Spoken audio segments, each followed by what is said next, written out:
Anne Frank into hiding. The doorbell rang a little before 3 in the afternoon on July 5th, 1942. Anne Frank, 13 years old, expected it to be a friend who had promised to stop by.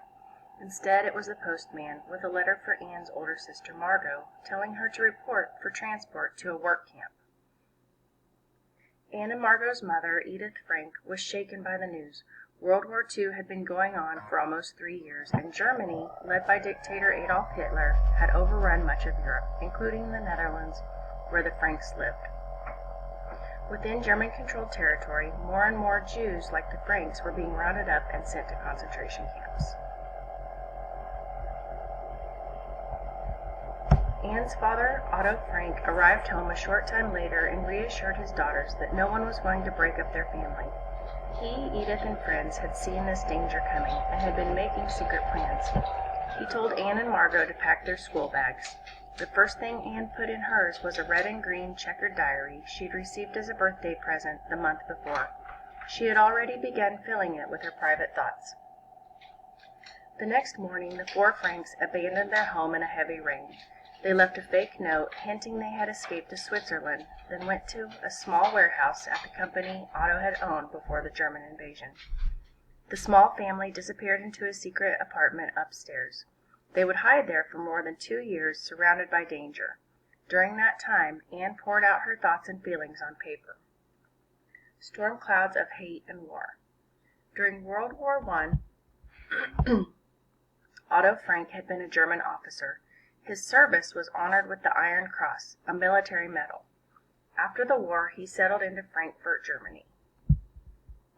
By all accounts, Otto Frank was a kind, intelligent, hard-working man.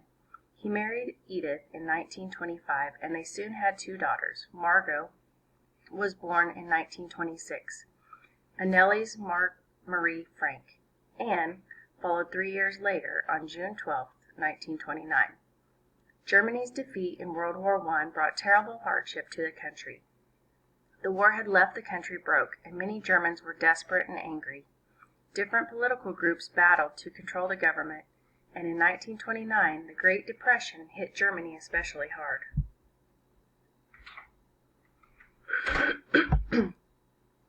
A man named Adolf Hitler took advantage of that turmoil. Like Otto Frank, Hitler had earned an Iron Cross during World War I. For reasons that remain unclear, however, he blamed Germany's defeat on the country's Jewish citizens and held a murderous hatred for them. Hitler led the National Socialist German Workers' Party, better known as the Nazi Party. They gained power as more Germans turned to them to solve their problems. In 1933, the Nazis took complete control of Germany's government under Hitler's leadership. Otto and Edith Frank immediately saw the threat Hitler represented. The Nazis passed more and more laws to take away the property, rights, and dignity of German Jews. The couple knew they had to get their young family out of Germany before the situation grew worse. The Franks immigrated to the Netherlands in 1933 and 1934, fleeing Germany along with thousands of other Jewish citizens. Anne was not yet 5 when her family moved to Amsterdam. The dark-haired, dark-eyed girl was full of spirit and mischief. Too young to understand her parents' fears, she enjoyed a happy childhood in her new home. She liked school, mostly, and her days were filled with friends, ping-pong parties, ice cream, and the love of her family. On September 1st, 1939, Nazi Germany attacked Poland, starting World War II. In May 1940, Germany invaded the Netherlands, and by the end of the year, its powerful army and air force controlled most of Europe.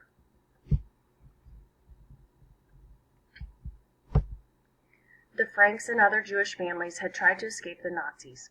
Now, the Nazis controlled many of the countries they had escaped to, under Nazi occupation. For 2 years, Amsterdam's Jewish population lived in the open under Nazi occupation. Anne's family went about their days as normally as possible. Meanwhile, Otto Frank looked for ways to move the family to safety overseas, but every attempt was blocked or rejected. In 1941, 2 events gave the Franks hope that the war would not last much longer. Germany invaded the Soviet Union in June. Then that December, the United States declared war on Germany, creating a powerful alliance with Great Britain and the Soviets. Now it seemed like a race against the calendar until Germany would be beaten back, freeing the Netherlands and the rest of Europe. Defeating the Nazis, though, would take time the Franks and other Jewish families were running out of. The German occupiers kept persecuting Amsterdam's Jewish population with anti-Jewish decrees. By 1939, Jews' radios were confiscated and they had to obey a curfew. In 1940, their telephones were confiscated too. In 1941, all Jews over the age of 6 were forced to wear a yellow Star of David with Jew written on it.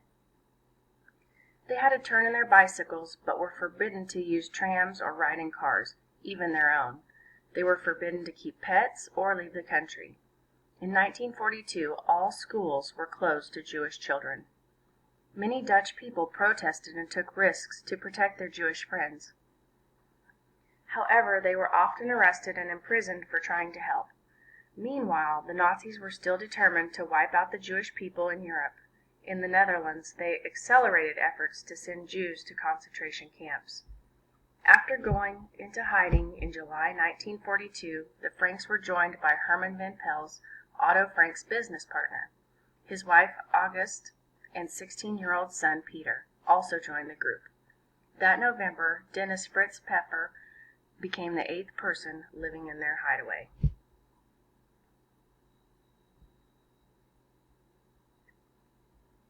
In her diary,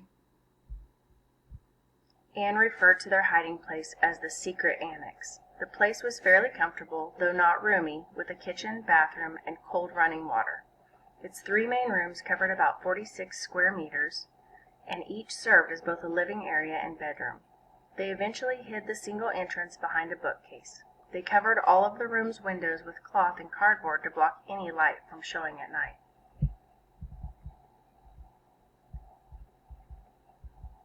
Those hiding were greatly aided for their helpers. This was Anne's term for the non-Jewish friends who had agreed to supply them with food and other supplies. They included Miep Gies, her husband, Jan, and other friends and former employees of Otto Frank and Herman van Pels. They risked imprisonment and execution for helping hide Jews. Anne wrote about the helpers in her diary. They never complained, she wrote, or indicated that she and others were a burden. Instead, they came upstairs each day with a smile, books and newspapers, flowers and gifts on holidays and birthdays, and perhaps, best of all, conversation. Escaping into the diary. During the week, employees worked a floor below the secret apartment. This forced Anne and everyone else to be perfectly silent during that time. They had to move about on tiptoe, and conversations had to be whispered. No one could run water or flush the toilet for fear someone would hear and turn them in. The Nazis were promising rewards to bounty hunters who turned in Jews who were caught hiding. Everyone in the secret annex knew the danger. If they were caught, they would be immediately arrested. During the hours of forced silence, Anne wrote in her diary. She shared insights about her family and housemates and glued in old family photos.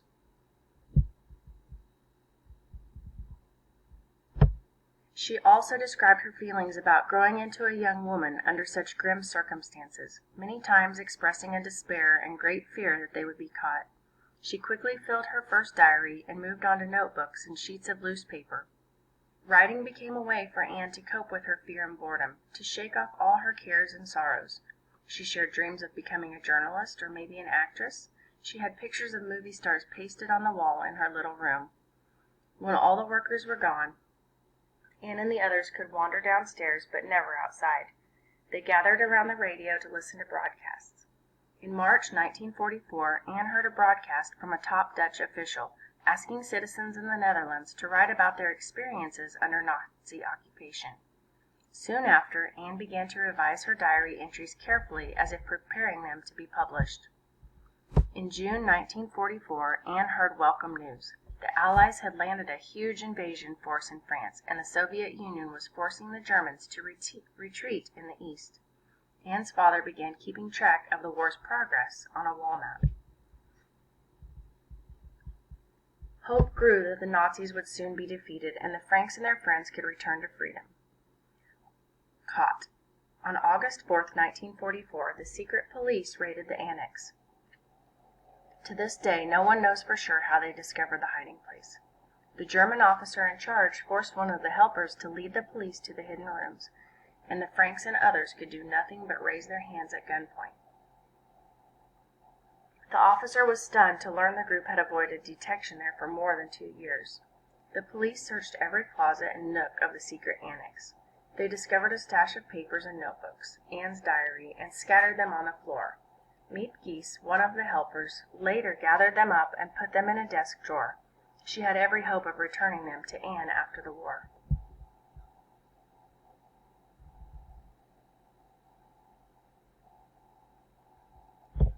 In early September 1944, the Franks were shipped to Auschwitz,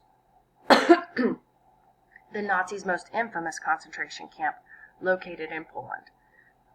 There, the family was split up. Otto was sent to the men's camp. Edith, Anne, and Margot were sent to the women's camp. The cold winter, illness, tiny amounts of food, and backbreaking work took a terrible toll. Edith did her best to help Margot and Anne, even giving them all her food. However, on November 1st, the girls were separated from their mother. The Nazis sent Margot and Anne to Bergen-Belsen, a different concentration camp in Germany. A tragic end. Germany surrendered in May 1945, ending World War II in Europe. Allied soldiers who liberated the concentration camps were horrified by what they found. They saw many signs of systematic murders that had been carried out there. Most of the survivors were sick, starving, and close to death. The Holocaust. Hitler and the Nazis wanted to rid Europe of people they said were inferior. This included Jewish, Romani, and homosexual people, as well as people with disabilities. At first, the Nazis tried to expel Germany's Jewish citizens by making life so miserable for them that they fled the country. By 1942, though, the plan had become mass murder. Most concentration camps were located in Poland and Germany. Jews from all across occupied Europe were rounded up and sent there. By the war's end, the Nazis had killed 6 million Jewish people, 2/3 of Europe's Jewish population. They had also murdered 5 million people from other groups. Otto Frank survived. He returned to Amsterdam already knowing his wife had starved to death in Auschwitz. However, he held out hope that Margot and Anne still lived. Soon, though, he received the heartbreaking news from a friend who had known the girls at Bergen-Belsen. They had become sick and died within a week of each other in February 1945, just weeks before British forces liberated the camp. Anne was just 15 years old. Miep Gies gave Otto Frank the 5 notebooks, along with more than 200 loose sheets of his daughter's writings. He was immediately struck by Anne's talent. Instead of a little girl's stories, he found a moving memoir of her experiences. I had no idea of the depth of her thoughts and feelings, he later said. A book that still lives. People have been reading Anne Frank's diary for 70 years. The text had been translated into more than 60 languages, from Farsi in Iran to Sinhalese in Sri Lanka. According to the Anne Frank Center, more than 30 million copies have been sold worldwide. Much of the money it has earned has been donated to charity. Anne's work has also been adapted into an award-winning play, an award-winning film, and 2 TV miniseries.